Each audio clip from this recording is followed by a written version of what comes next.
આવશો અને સરસ મજામાં હશો. વોઇસ બરોબર આવે છે મારો? ઓકે, દેખાય છે બરોબર? ઓકે,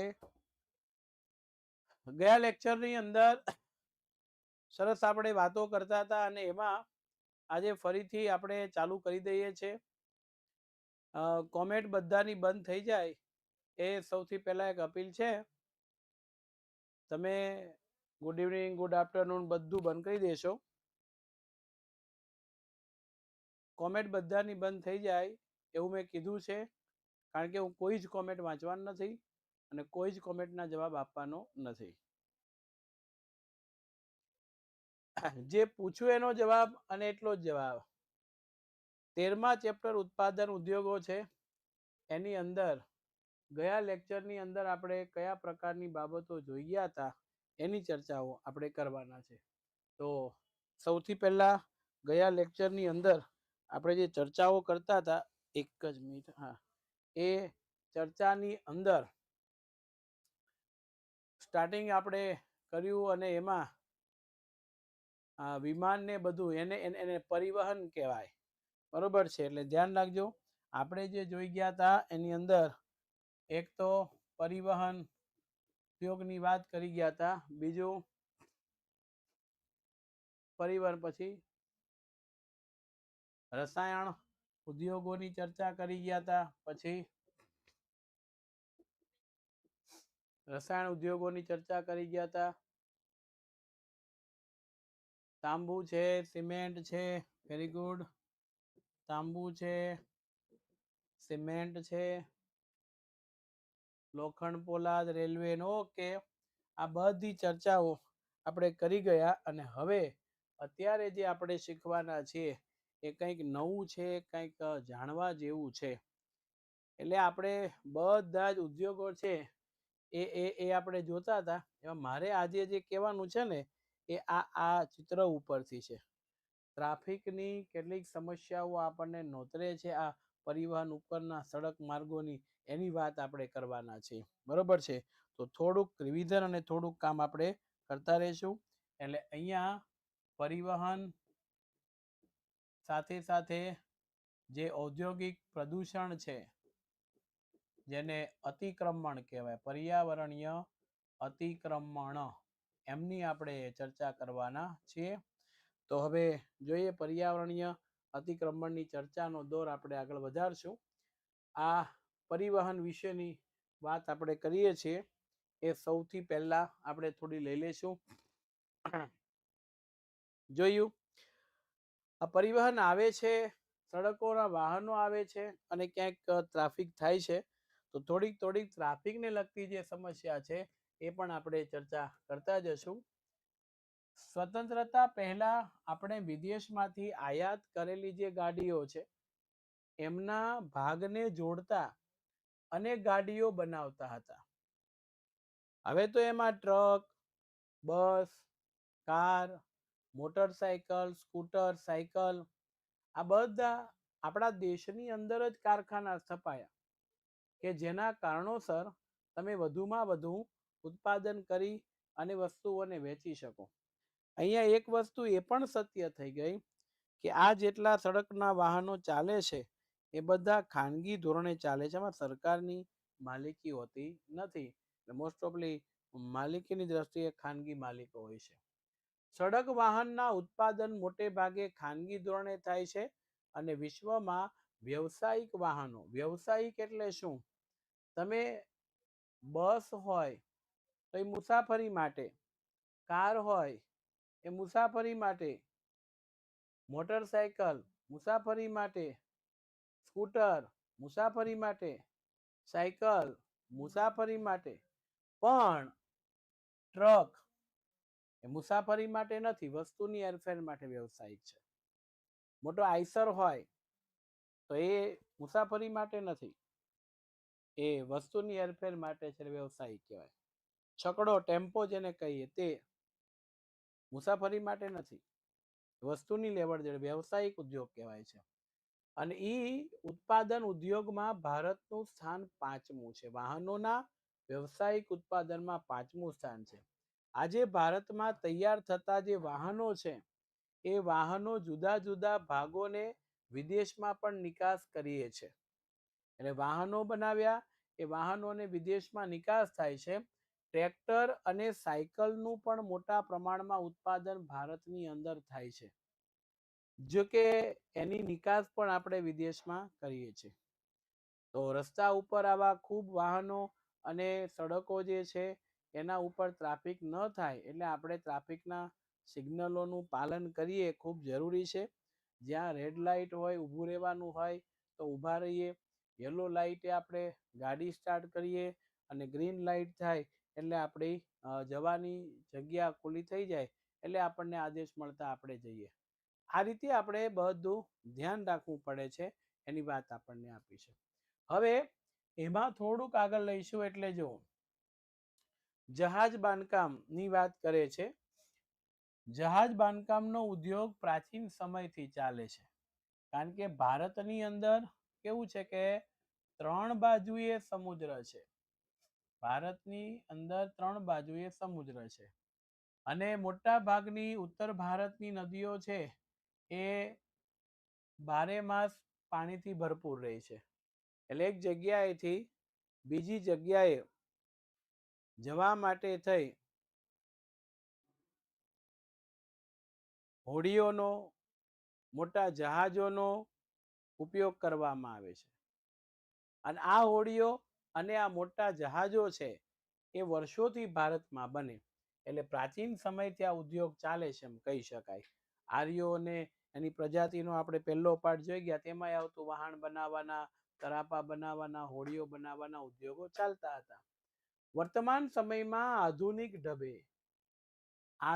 ઢબે એનો મિનિંગ થાય પદ્ધતિએ. આધુનિક પદ્ધતિએ જહાજ બાંધકામ કરવાના 5 કેન્દ્રો છે. ધ્યાન રાખજો, આખા ભારતની અંદર, બરોબર છે, આખા ભારતની અંદર અહીંયા 5 જ જગ્યા છે જ્યાં જહાજ બાંધવામાં આવે. 1 વિશાખાપટ્ટનમ, 2 કોલકાતા, 3 કોચી, 4 મુંબઈ, 5 માર્મગોવા. આ 5 જાહેર ક્ષેત્રમાં છે. આની માલિકી છે એ જાહેર ક્ષેત્રની, જાહેર એટલે કે રાજ્યની, બીજા અર્થમાં આપણે કહીએ તો સરકારની માલિકી છે એ આપણને જોવા મળે છે. હવે ધ્યાન રાખશું એ કે કોચી અને વિશાખાપટ્ટનમ એ મોટા કદના વહાણ ધરાવતા બાંધકામના કેન્દ્ર છે. મોટા પાયા ઉપરના જે વહાણો થાય છે એની વાત છે. બરોબર છે. હવે અહીંયા સૌથી મહત્વની વસ્તુ એ છે કે આ બધા સમુદ્રના કિનારે આવેલા બંદરો છે. કારણ કે તો સ્ટીમર જે છે, જહાજ છે, હોડીઓ છે એ સરળતાથી પાણીની અંદર નાખી શકાય. બરોબર, તો એ મુદ્દો અહીંયા છે. આ ઉપરાંત ખાનગી ક્ષેત્ર ધરાવતી વહાણની ગોદીઓ સ્થાનિક જરૂરિયાત પૂરી પાડજો. ગોદીઓ એટલે શું? તો કે નાના પાયે સમારકામ એટલે કે રિપેરિંગ કામ કરતા એકમો, એને ગોદી કહેવાય. આપણે કેમ 2 વ્હીલર 4 વ્હીલર હોય તો એ કંપની કોઈ ઉત્પાદન કરતી હોય, આપણે ઘરે લઈ આવીએ, પણ રિપેરિંગ કરાવવા ગેરંટી વોરંટી હોય ત્યાં સુધી કંપનીમાં નાખીએ, પછી તો આપણે જાતે પેલા ઓટો ગેરેજ વાળા હોય એને આપીએ છીએ. તો એ કંપની નથી. એ જ રીતના અહીંયા આ ગોદીઓ છે, એ ગોદીઓ અહીંયા રિપેરિંગનું ને એવું નાનું નાનું કામ કરે છે. એટલે એ સ્થાનિક જરૂરિયાતો પૂરી પાડે. નાની નાની હોડીઓ હોય, એક જગ્યાએ બીજી જગ્યાએ આપણે જવું હોય ત્યારે. બરોબર છે. હવે અહીંયા ધ્યાન રાખીએ, હેલિકોપ્ટરનું ઉત્પાદન પણ હવે આપણા દેશમાં થવા લાગ્યું છે. પહેલા આપણે બહારથી આયાત કરતા, પણ હવે યુદ્ધ કરવાના જે સૈન્યના હેલિકોપ્ટરો છે એ બેંગ્લોર, કોરાપુટ, નામ પહેલું છે બેંગ્લોર, બીજું કોરાપુટ, ત્રીજું નાસિક, ચોથું હૈદરાબાદ અને 5મું છે લખનઉ. આ 5 જગ્યાએ હવાઈ જહાજ ઉદ્યોગોના એકમો છે એ સ્થાપવામાં આવ્યા અને ભારતમાં હજુ સુધી યાત્રિકોના પરિવહન માટેના હવાઈ જહાજના બાંધકામનો પ્રારંભ થયો નથી. આ ઓબ્જેક્ટિવમાં પૂછાય નીચેના પૈકી ભારતમાં કયા પ્રકારના વાહનોનો ઉપયોગ ઉત્પાદનનો થતો. અહીંયા ધ્યાન રાખવાનું કે યાત્રિકોના પરિવહન માટેના હવાઈ જહાજ છે એ નહીં, એ આપણે જોઈએ બેસીએ ગણાવતો એ બધા બહારથી આયાત કર્યા હોય દુનિયાના બીજા દેશોમાંથી, બરોબર. એટલે આ મુદ્દો આપણને આપવામાં આવ્યો છે. હવે અહીંયા ઇલેક્ટ્રોનિક્સ ઉદ્યોગની વાત કરી છે. ઇલેક્ટ્રોનિક્સ ઉદ્યોગ વિશે શરૂઆત કરીએ પહેલા હું તમને કહી દઉં કે ઇલેક્ટ્રોનિક્સ ઉદ્યોગ છે ને એ શું છે, તો કે કોઈ પણ પ્રકારે ઇલેક્ટ્રિસિટી એટલે કે વીજળીની મદદથી ચાલતા જેટલા વાહનો છે, ચાલતા ઉપકરણો છે, ઉપકરણોને આપણે યંત્ર કહીએ, યંત્ર છે એ બધાનો સમાવેશ એની અંદર થાય છે, ઉપકરણ અને યંત્ર.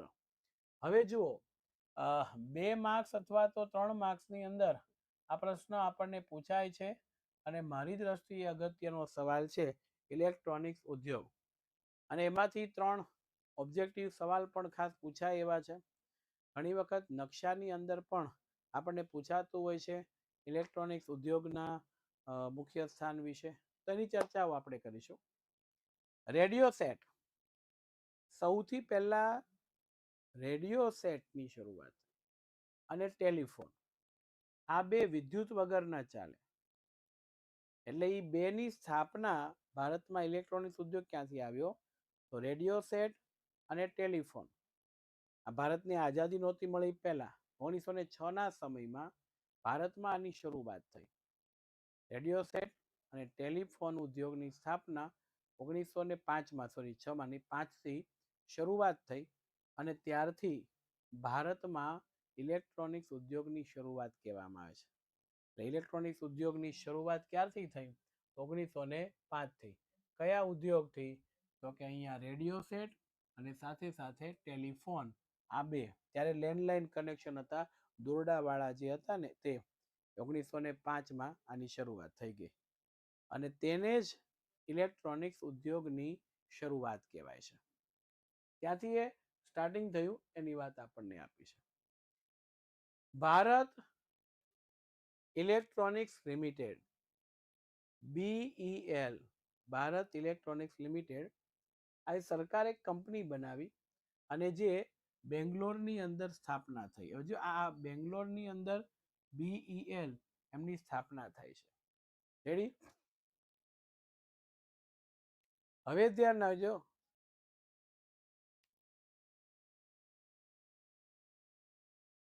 જે મહત્વનો મુદ્દો છે એ અહીંયા આપણને આપ્યો છે. સૌથી મહત્વનું બિલ છે ભારત ઇલેક્ટ્રોનિક્સ લિમિટેડ, એની સ્થાપના થઈ, એની અંદર એનો હેતુ સેના, આકાશવાણી અને હવામાન વિભાગના ઉપકરણો બનાવવાનો હતો. મુદ્દો સમજો, જ્યારે 1905થી ઇલેક્ટ્રોનિક્સ ઉદ્યોગની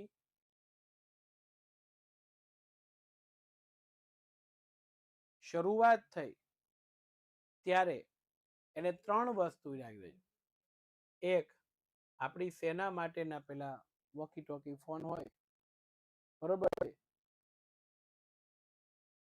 એ આપણે લઈ લે. બીજું આકાશવાણી રેડિયો આપણે સાંભળીએ છીએ તે. અને ત્રીજું હવામાન વિભાગ, આંબાલાલ પટેલ છે તે આંબાલાલભાઈ આગાહી કરે કે ભાઈ 24 કલાકમાં આમ થશે, આ સમયથી હવે ચોમાસું વિદાય લેશે, આ રીતે આમ થશે. આ બધી વસ્તુઓ છે એ ઇલેક્ટ્રોનિક્સ ઉદ્યોગનો ભાગ હતો. તો એ 3 જણા માટે. પણ એ જ વખતે ઈસરો છે આપણી વૈજ્ઞાનિક સંસ્થા, Indian Space Research Organisation ISRO, એણે આ બિલને સહકાર આપ્યો કે અમે તમને સહયોગ કરીએ, તમારે કઈ જરૂરિયાત હોય એ અમે પૂરી કરીએ, પણ તમે છે ને તે બીજા ઉપકરણો પણ બનાવો, જેનાથી ફાયદો એ થાય આ બધું છે એ અહીંયા આપણને પર્યાપ્ત થાય, બહારના દેશમાંથી આયાત ન કરવું પડે. નહીં તો ભારત શું કરતું, બધા જ આ વસ્તુઓ બહારથી આયાત કરતો. તો કે એવું કરી શકાય, એટલે એના સહયોગથી ઇલેક્ટ્રોનિક્સ ઉપકરણો એટલે કે સાધનોનું નિર્માણ શરૂ થયું. આ ઉદ્યોગ સામાન્ય લોકોના જીવનમાં અને દેશના અર્થતંત્ર લોકોની જીવનશૈલીમાં ઘણું પરિવર્તન લાવ્યું. કારણ કે એક જમાનામાં કોણ ક્યાં છે એની ખબર જ ન પડતી. ઇલેક્ટ્રોનિક્સ ઉદ્યોગ આવી ગયો, ઇલેક્ટ્રિક સિટી આવી ગઈ, મોડે મોડે ઉદ્યોગ ધંધા ચાલ્યા, ઉત્પાદનના ઉપકરણો વધ્યા, આવન જાવન વધ્યું, લોકોનો વિકાસ થયો. તમે તમારા ઘરે છો, હું સ્ટુડિયામાં છું, આપણે મળીને અભ્યાસ કરી શકીએ છીએ. મોબાઈલ ફોનના નેટવર્કથી તમને ખ્યાલ આવી જાય કે બાળક ક્યાં છે. તો આ બધી જ વસ્તુઓ એ અહીંયા આપણને આપી છે. અને સામાન્ય લોકોના જીવનમાં અને દેશના અર્થતંત્રમાં લોકોની જીવનશૈલીમાં ઘણું પરિવર્તન આવ્યું. અને કોમ્પ્યુટરમાં હાર્ડવેર ને સોફ્ટવેર, ભાઈ જે દેખાય કોમ્પ્યુટરમાં એને હાર્ડવેર કહેવાય. ફોર એક્ઝામ્પલ આ માઉસ છે તો એ માઉસ હાર્ડવેર કહેવાય, બરોબર. હવે આ ફોનની અંદર ચાલતી એપ્લિકેશનો હોય, મોબાઈલમાં ચાલતી એપ્લિકેશનો, સોફ્ટવેર એની અંદર હોય છે. આ ફલાણો સોફ્ટવેર નાખીએ નામ કહીએ, મોબાઈલમાં આપણે એપ્લિકેશન કહીએ. તો એ ક્ષેત્રે ભારતે પ્રગતિ કરી. નહીતર આ બધું બહારથી આપણે આયાત કરતા બીજા પાસેથી. હવે સરકારના કહેવાથી, ઈસરોના સહયોગથી બિલે આ બેંગ્લોરની અંદર શરૂ કર્યું. અને જેવું બિલે શરૂ કર્યું કે સરસ મજાની વસ્તુ ઉત્પાદન ને બધું ચાલુ થઈ ગયું. અને વધુમાં વધુ કેમ ઉત્પાદન કરી શકાય એ આપણે શરૂ કર્યું. એટલે બેંગ્લોરની અંદર ઇલેક્ટ્રોનિક્સ ઉદ્યોગની રાજધાની કહેવાય, પૂછાય છે. ઇલેક્ટ્રોનિક્સ ઉદ્યોગની રાજધાની કોને કહેવાય, તો બેંગ્લોરને કહેવાય. અને આ ભારતનું સિલિકોન વેલી કહેવાય છે. સિલિકોન વેલી શું છે એની માહિતી હું હમણાં તમને આપીશ. ભારતનું સિલિકોન વેલી તરીકે બેંગ્લોર ઓળખાય છે. આ ઉદ્યોગોના વિકાસ માટે સોફ્ટવેર પાર્ક બનાવ્યા. આપણે કેમ ભણવું હોય તો આખી સ્કૂલ ને કોલેજો બનાવે, એમ ભારતની અંદર સોફ્ટવેર બનાવવાનો આખો ડિપાર્ટમેન્ટ પાર્ટ બનાવી દીધા મોટા બેંગ્લોરની અંદર. ઔદ્યોગિક પાર્ક બનાવ્યા. પ્રૌદ્યોગિકી એટલે કે ઉદ્યોગ ધંધાને લગતા પાર્ક. એટલે આપણા દેશમાં ઉદ્યોગ ધંધા બિઝનેસ બધું છે એ બનાવવા લાગ્યું. હવે જુઓ, વિજ્ઞાન પાર્ક, પ્રૌદ્યોગિકી પાર્ક બનાવવામાં આવ્યા. અને ભારતમાં આ ઉદ્યોગ, આ એટલે ઇલેક્ટ્રોનિક્સ ઉદ્યોગનું ભાવિ આશાસ્પદ છે. એટલે ભવિષ્યમાં એમાં નોકરી ધંધાના ચાન્સ વધારે. એટલે ઇલેક્ટ્રોનિક્સ એન્જિનિયર આપણે બનીએ, બરોબર છે, તો ખુદનો બિઝનેસ એ કરી શકે અને ક્યાંક ગવર્મેન્ટમાં ચાન્સ હોય તો નોકરી પણ મળી શકે. તો આ બધું આપણને આપવામાં આવ્યું છે. હવે જુઓ, આ સિલિકોન વેલી ખાલી માહિતી યાદ રાખવા માટે તમને આપ્યું છે. સિલિકોન વેલી એ અમેરિકાના ઉત્તર કેલિફોર્નિયાના રાજ્યમાં સાન ફ્રાન્સિસ્કો નજીકના દરિયાકાંઠે આવેલો વિસ્તાર છે આખો સિલિકોન વેલી. આ વિસ્તારમાં સિલિકોન ચિપ્સના સંશોધન તેમજ ઉત્પાદનનું કાર્ય મોટા પ્રમાણમાં ચાલતું હોવાને લીધે એને સિલિકોન વેલી કહેવાય છે. કારણ કે કોઈ પણ યંત્ર ઇલેક્ટ્રોનિક્સ ઉપકરણ હોય તો એમાં જુદી જુદી સર્કિટ ને ચિપ્સ ને એની જરૂરિયાત પડે. આ પેલી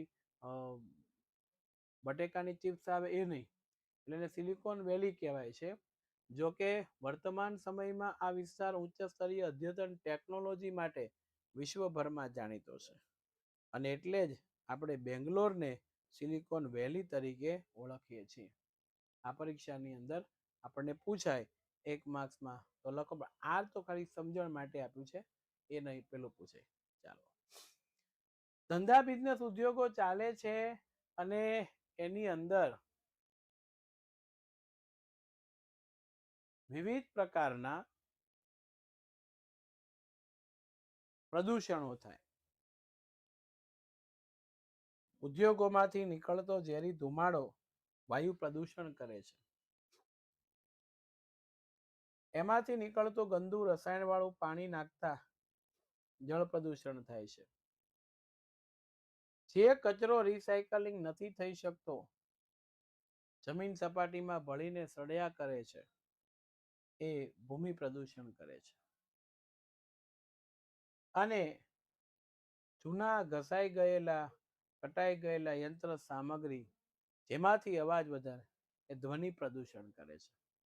આમ 3-4 રીતે પ્રદૂષણો છે. વાયુ પ્રદૂષણ, જળ પ્રદૂષણ, જમીન પ્રદૂષણ, ધ્વનિ પ્રદૂષણ.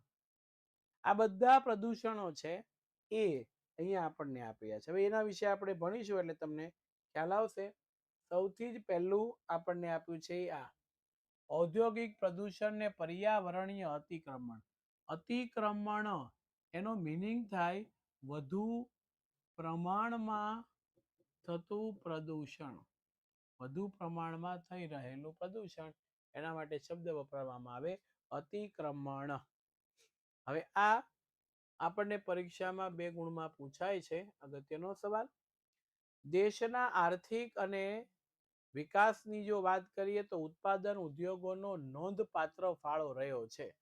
ઉદ્યોગો પ્રદૂષણમાં પણ વધારો કર્યો. જો વસ્તુની જરૂરિયાત છે એમાંથી બને છે.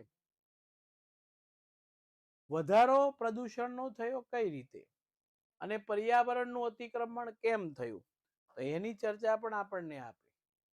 કુદરતી અને માનવ સર્જિત કારણને લીધે પર્યાવરણની ગુણવત્તામાં ઘટાડો થાય છે અને પર્યાવરણીય અતિક્રમણ કહેવાય. આ તમને 1 માર્ક્સની અંદર સવાલમાં પૂછાય, ઓબ્જેક્ટિવ 1 માર્ક્સની અંદર, કે પર્યાવરણીય અતિક્રમણ કોને કહેવાય છે, તો આ વ્યાખ્યા લખવાની 1 માર્ક્સના ઓબ્જેક્ટિવમાં કે કુદરતી અને માનવ સર્જિત રીતે જ્યારે પર્યાવરણની ગુણવત્તામાં ઘટાડો થાય છે ત્યારે તેને અતિક્રમણ કહેવામાં આવે છે. ઘણી વખત આવું પ્રદૂષણ 4 પ્રકારનું થાય. 1 હવા પ્રદૂષણ, 2 જળ પ્રદૂષણ, 3 ભૂમિ પ્રદૂષણ, 4 ધ્વનિ પ્રદૂષણ. બરોબર? હવા પ્રદૂષણ, જળ પ્રદૂષણ, ભૂમિ પ્રદૂષણ અને ધ્વનિ પ્રદૂષણ.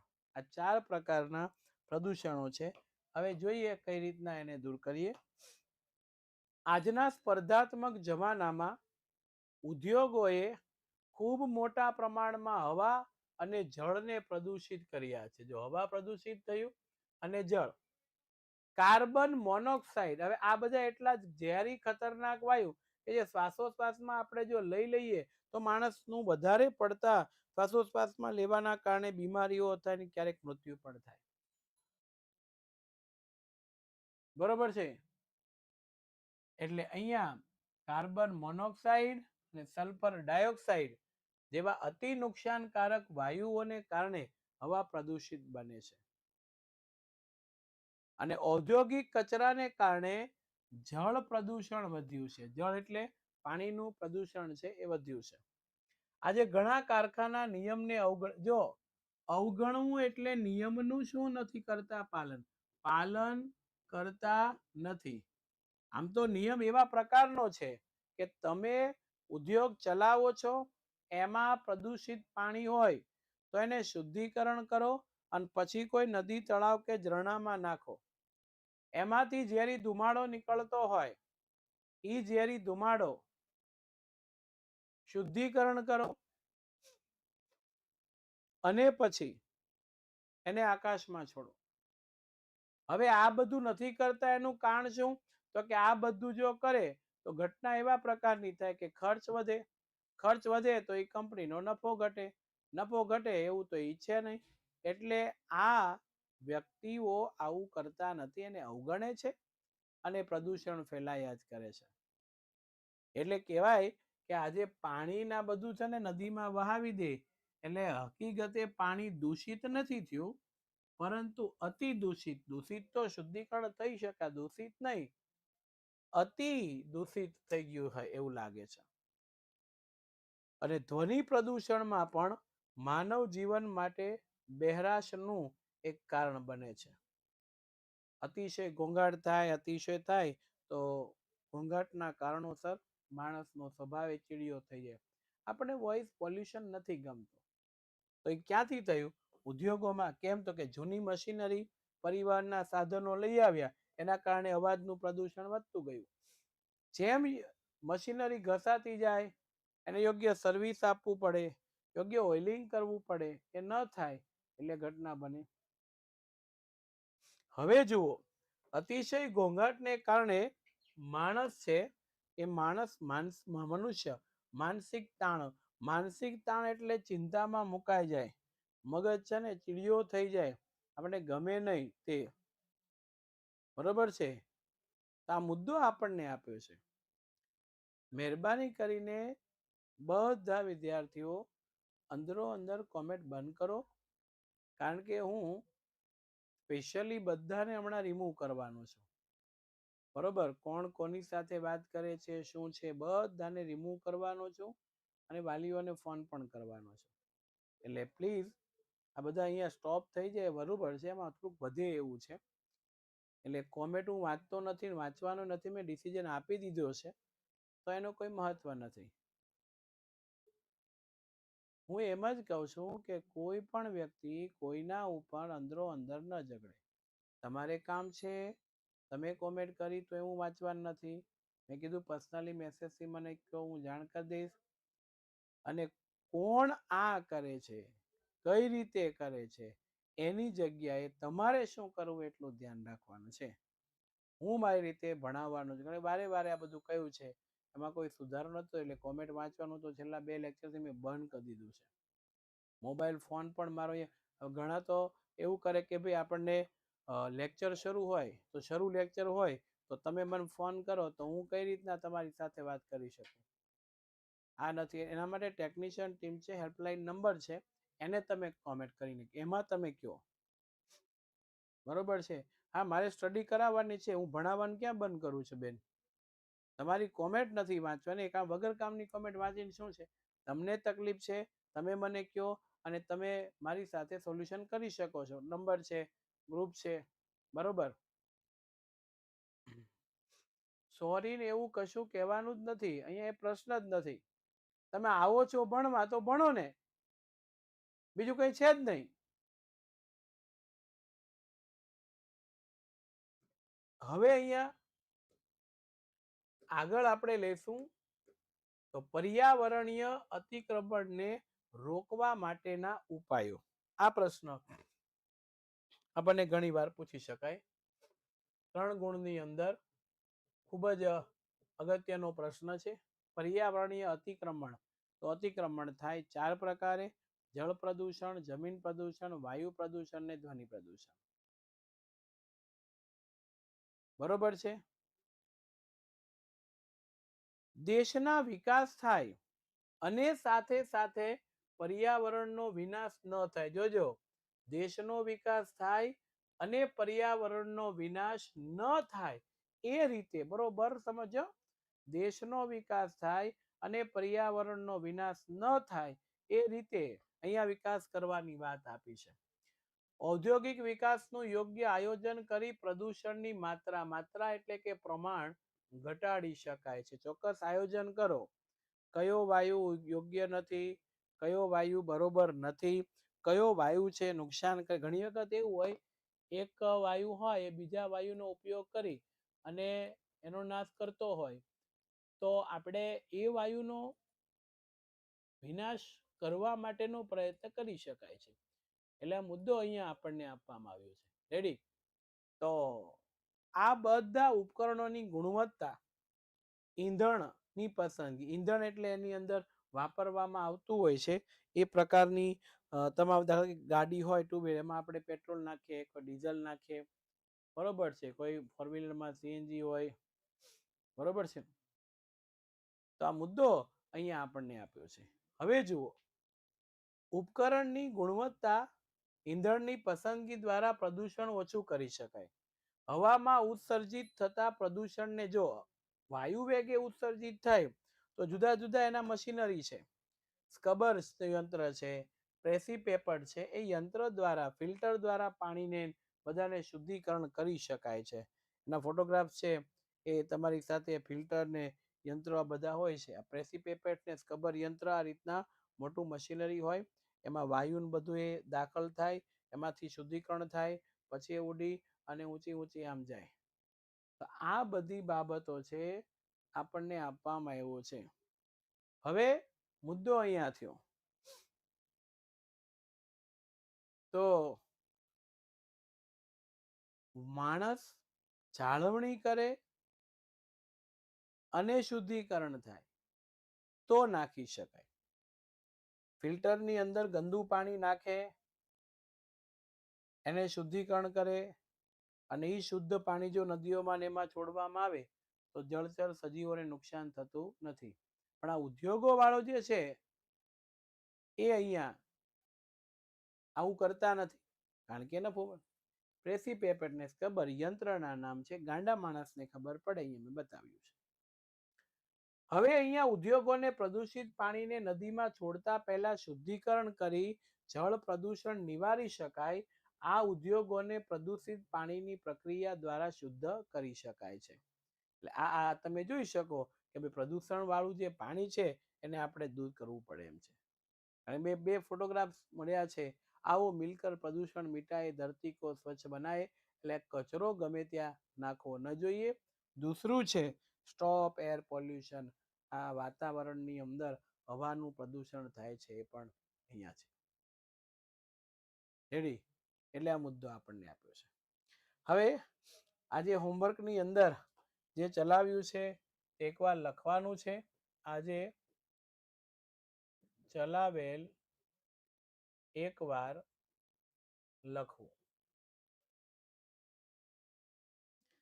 હવે નવું ચેપ્ટર આપણે ચાલુ કરવાના છે. જો પહેલું, બીજું, ત્રીજું, ચોથું, પાંચમું, છઠ્ઠું, સાતમું, આઠમું, નવમું, 10મું, 11મું, 12મું ને 13મું આ ચેપ્ટરો આપણા કમ્પ્લીટ થઈ ગયા છે. પછી 15મું, 16મું, 17મું અને વચ્ચે આપણે 19મું લીધું. બરોબર છે? એ પૂરું થઈ ગયું. એટલે 12, 13, 14, 15, 16, 17 ચેપ્ટર થઈ ગયા. 18, 19, 20 ને 21 ચાર ચેપ્ટર બાકી રહ્યા. એમાં ચેપ્ટર નંબર 14મું છે, ચેપ્ટર નંબર 18મું છે, 20 અને 21મું છે. તો આપણે ચેપ્ટર નંબર અત્યારે ચાલુ કરવાના છે. નેક્સ્ટ લેક્ચરની અંદર એ બહુ મસ્તીનું મહત્વનું ચેપ્ટર, અને એ ચેપ્ટર છે ચેપ્ટર નંબર 20. બરોબર છે? 18મું એકદમ છેલ્લે રાખવાનું છું. એટલે 20મું ચેપ્ટર છે ને એ ચાલુ કરવાનું છે. બરોબર છે? તો હવે આપણે આવનારા ક્લાસમાં પ્રકરણ નંબર 20 લેવાના છે.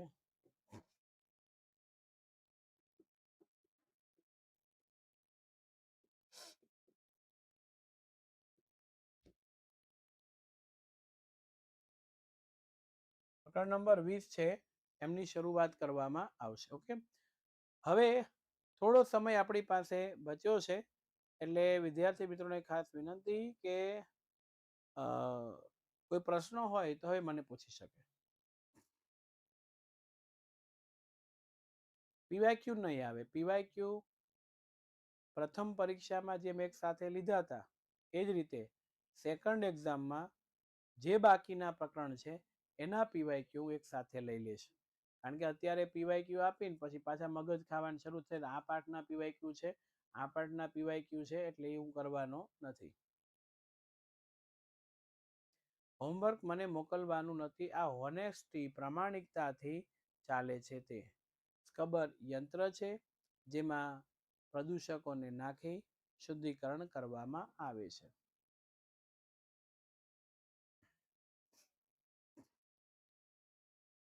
ટીપીપીમાં હોમવર્ક હું ચેક કરતો નથી. તમારી જાતે પ્રેક્ટિસ કરવાની હોય છે.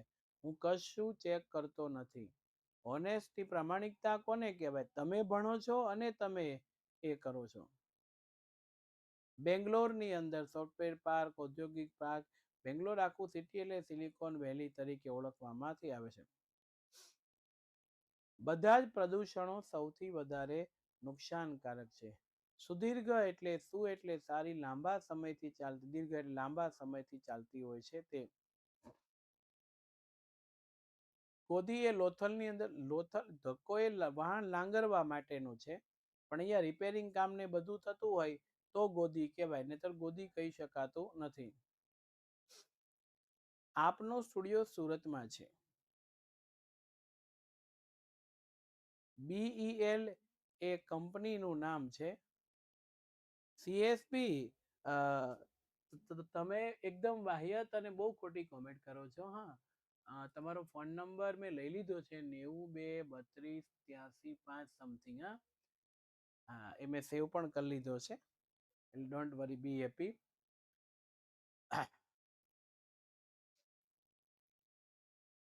વિભાગ બી બસ આવતા શુક્ર શનિએ જ્યારે મારો લેક્ચર આવતો હોય ત્યારે વિભાગ બી આવશે, સી આવશે, ડી આવશે. બરોબર છે.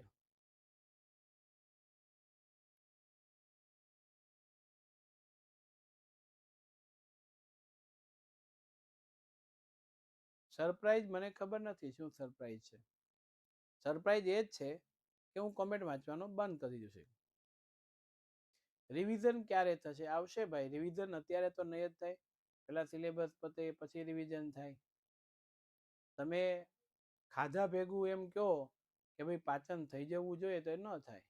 હજી પેલા ભરપેટ જમી લો, પૂરું થઈ જાય પછી બધું થાય.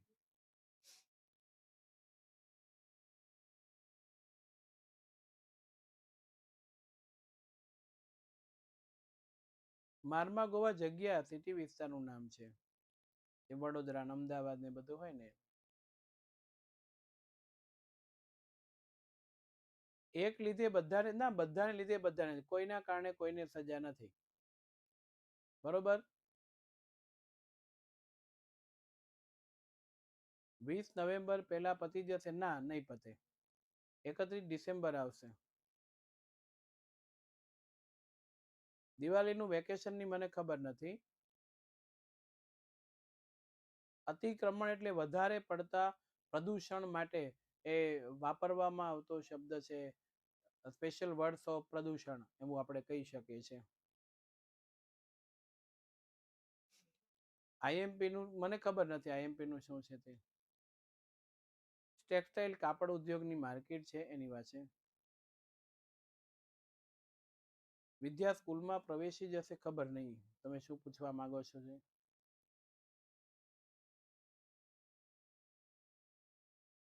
આકાશવાણી કેન્દ્ર છે એના દ્વારા રેડિયોના બધું સંચાલિત થતું હોય છે. જે અલગ અલગ ભાષાઓને આપણે 14મા પાઠમાં હું વિગતવાર ભણાવીશ. Don't worry, B happy.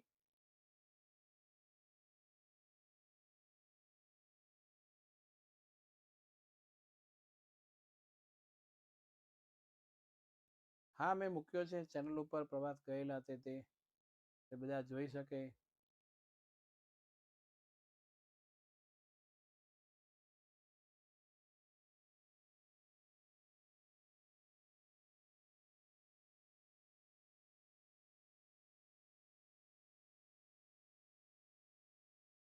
વિદ્યાકુળમાંથી tour કઈ રીતના કરવો? દેશ વિદેશના માણસો આપણે ભારતમાં ગુજરાતમાં રહેતા હોઈએ એમાં બધાને ભેગા કેમ કરવા? તમારામાં રેકોર્ડેડ નથી આવતું તો એ જે આપણી ટેકનિશિયન ટીમ છે એમાં ફોન કરો એટલે આવશે.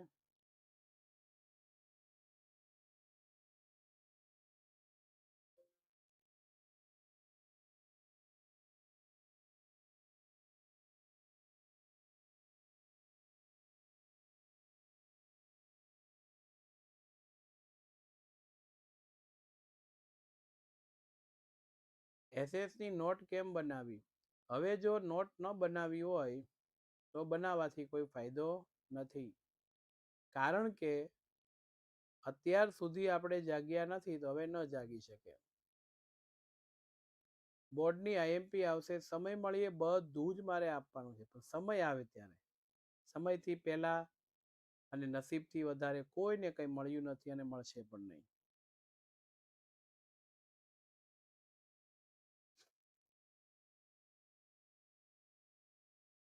રેકોર્ડેડ આવે છે પહેલાનું. એ તમે હેલ્પલાઇન નંબર ઉપર ફોન કરો. એ તમને કઈ રીતના જોવાનું માર્ગદર્શન આપશે, વિડીયો મોકલશે. એનાથી તમારો પ્રોબ્લેમ સોલ્વ થઈ જશે. બરોબર.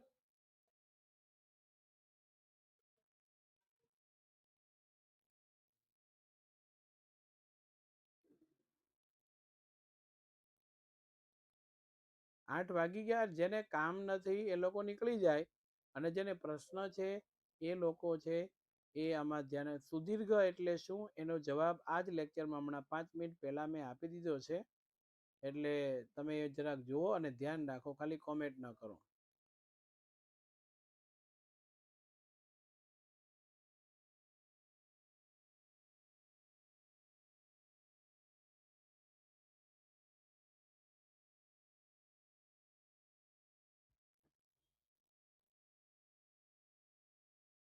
ભારતમાં શા માટે પરિવારના નવાઈ જાય? ભાઈ એ તો ભાઈ કોઈ કંપનીઓ બનાવે જ નહીં તો કેમ?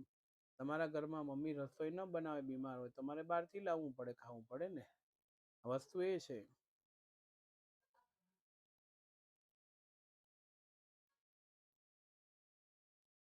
વન નેશન વન જ છે ને બધું. એક રાષ્ટ્ર, એક રાષ્ટ્રગીત, એક રાષ્ટ્ર, એક રાષ્ટ્રધ્વજ, બધું એક જ છે ને.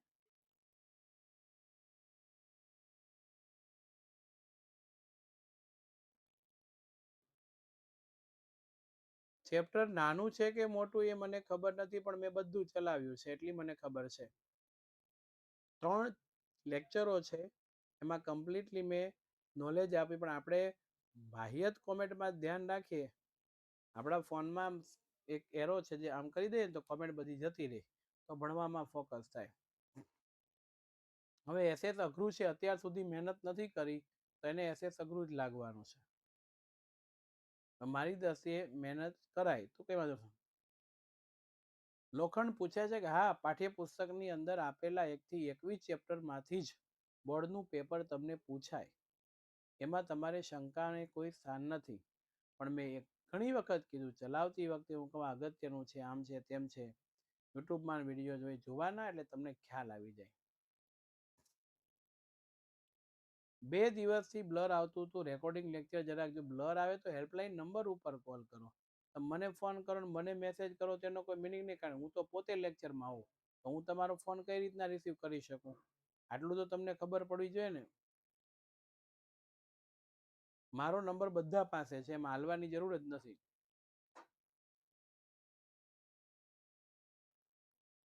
22મું ચેપ્ટર ઉમેરા છે, તમારા મેમ કહેતા હતા, તો એમને કહેજો કે પીડીએફ આપે ને તમે પછી મને મોકલજો, એટલે આપણે મેળ કરી દઈશું.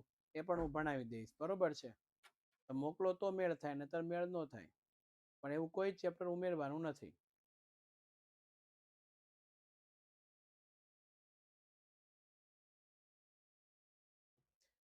બધામાં 75+ ને એસએસમાં 69. મહેનત કરવી પડે. લખીને મહેનત કરો, લખતા જાઓ અને વાંચતા જાઓ, રીડિંગ કરતા જાઓ, ધ્યાન એટલું રાખો. અન્ય વિષયો કરતા નબળો છે તેમાં વધારે થોડુંક ધ્યાન આપો ને. ચોપડીની અંદરની બહારનું કશું નહીં પૂછાય. સ્વાધ્યાયના પ્રશ્નો વાંચો તોય ભલે, અધર મટીરિયલના વાંચો તોય ભલે, આપણા મટીરિયલના વાંચો તોય ભલે.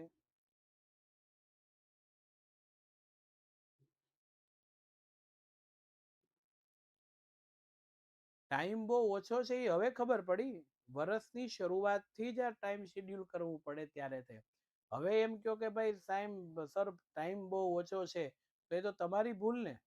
વર્ષની શરૂઆતથી જ આપણી પાસે ટેક્સ્ટ બુક આવી ગઈ હતી, સિલેબસ આવી ગયો હતો, બધું જ કમ્પ્લીટ હતું. એમાં ક્યાં આપણે ટેન્શન હતું?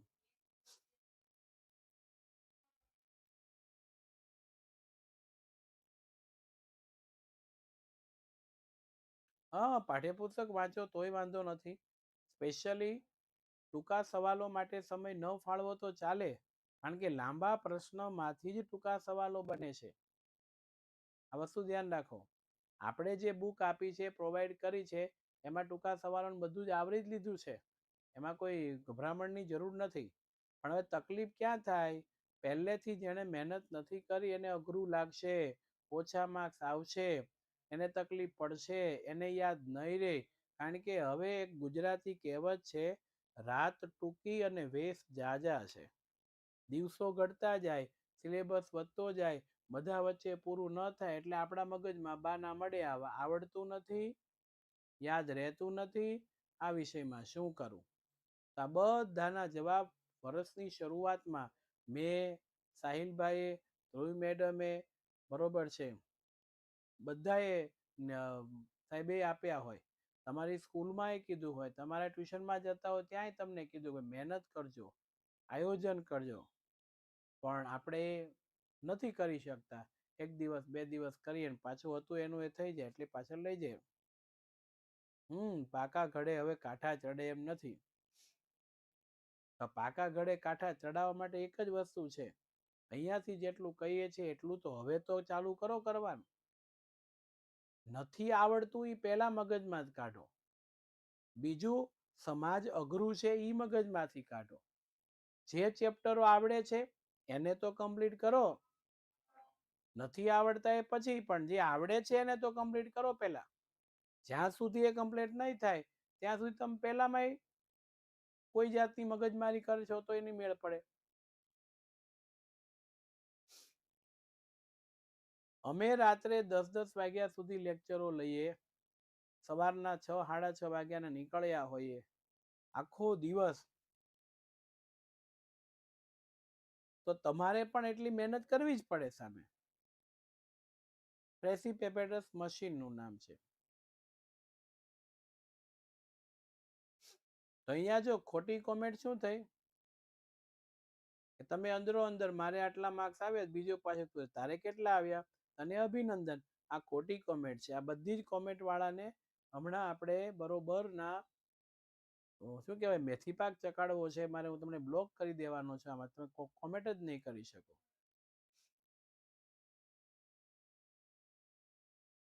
અહીંયા મેં કોઈને પૂછ્યું નથી કોના ગુણ કેટલા છે. મારે અત્યારે કેટલા આવ્યા ને એને જ જોવાનું. બોર્ડની એક્ઝામની અંદર તમે કેટલા લઈ આવ્યા છો અને અમે તમારા ઘરે ઇન્ટરવ્યુ લેવા માટે આવીએ, સેરેમની ઉજવાય, ઈ જોઈએ છે. અને એના માટે અત્યારથી મહેનત કરવી પડે. બરોબર.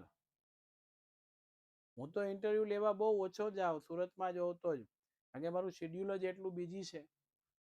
સાહિલભાઈ લોકો જતા હોય છે, બરોબર, બીજા શિક્ષકો જતા હોય છે બહુ દૂર દૂર. બોર્ડનું રિઝલ્ટ તમારે ગ્રુપમાં મોકલવાની જરૂર નથી, એ ઓટોમેટિક અમને ખબર પડી જ જશે.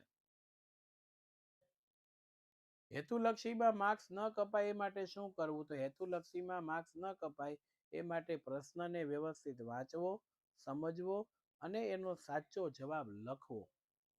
અધૂરો સવાલ, ઘણી વખત એક જેવા સરખા સવાલ લાગતો આપણે વાંચીએ નહીં ને ફટાફટ લખી નાખીએ.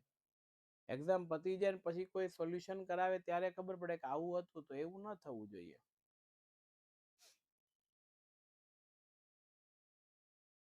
બરોબર છે? રેડી?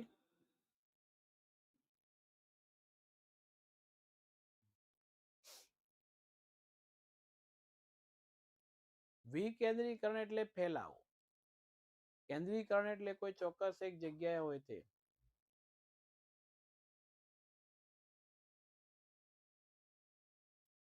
બરોબર.